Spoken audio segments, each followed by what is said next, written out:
Deputy Speaker, I join other speakers this morning in acknowledging that the Order of Australia is the highest national honour awarded to Australian citizens for their outstanding contributions to our nation. And of course there is a military division in the Order of Australia as well. And since the Order was established by Her Majesty the late Queen Elizabeth II in 1975, there have been 40,000 recipients of awards in the Order of Australia. And I am proud to be a member of the Order, receiving the Order of Australia Medal on Australia Day 2006 for volunteer work for Timor-Leste, and it was very humbling, and I continue to work for our nation in a variety of roles to honour membership of the Order and to serve Australians. Today we celebrate the 1047 Australia Day 2023 award recipients. I congratulate all of those recipients, and I'd particularly like to acknowledge all Australians who were nominated and awarded. Some of those recipients are Timmy Duggan, who launched Hoops for Health in 2002. So for over 20 years, Timmy has been assisting young Territorians and other young Australians, and he's used basketball as a vehicle for connection and for change. Timmy's also the first NT National Basketball League player, NBL player. He has used his passion for sports to build resilience in our young kids, including at the Youth Detention Centre, such as our one in Darwin called Dondale. In fact, it was Timmy who first invited me to join him to go into Dondale to spend time with young Territory kids, and he has done a power of work to help them get on the right track.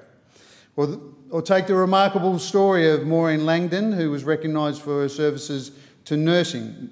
Maureen was the first full-time female ambulance officer in Australia. She worked in the Territory for 48 years, including for the Northern Territory St John's Ambulance Service. I also want to congratulate my friend Henry Gray for his services to education, which included teaching in Groote Eylandt, Nhulunbuy and Darwin. Henry said to me that he gave up a possible inheritance of a family farm to enter Teachers College, and he was a mature age student in 1968. And he found educating young Australians, young Territorians, such a very fulfilling career.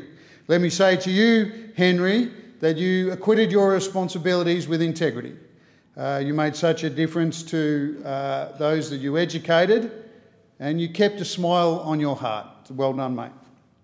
And I acknowledge Beverly McCormack for her services to remote nursing in Central Australia since 2006, as well as Dr. Sadhana Mahajani, who helped establish Darwin's first community health centre in 1974 and kept on working out of a demountable after Cyclone Tracy ripped through our city.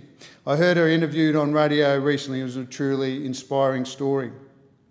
Another Territorian to receive the Order of Australia is Superintendent Peter Malley, who worked in NT Police, including in Darwin and currently in Palmerston for 20 years. Pete has also been recognised for his service with an Australian Police Medal. Well done. And finally, I want to pay tribute to Sue McCallum for her amazing service to veterans over decades. Sue was posted in Darwin as a radio operator in the Navy. She comes from a family of veterans across the generations, and she's been spending her time over the last decades helping veterans to navigate the compensation system with the Department of Veterans Affairs. She's been volunteering for Vietnam Veterans Association NT, Veterans Australia NT and Mates for Mates. Sue said she was overwhelmed to receive an Order of Australia. She felt like she had not done so much, and that's so true of many humble people receiving these awards. But as a long-term member of Veterans Australia NT, I know how much you've done, Sue. Well done. Truly important and selfless work. I welcome the valuable work of the NT Committee for the Order and encourage people to nominate exceptional Australians.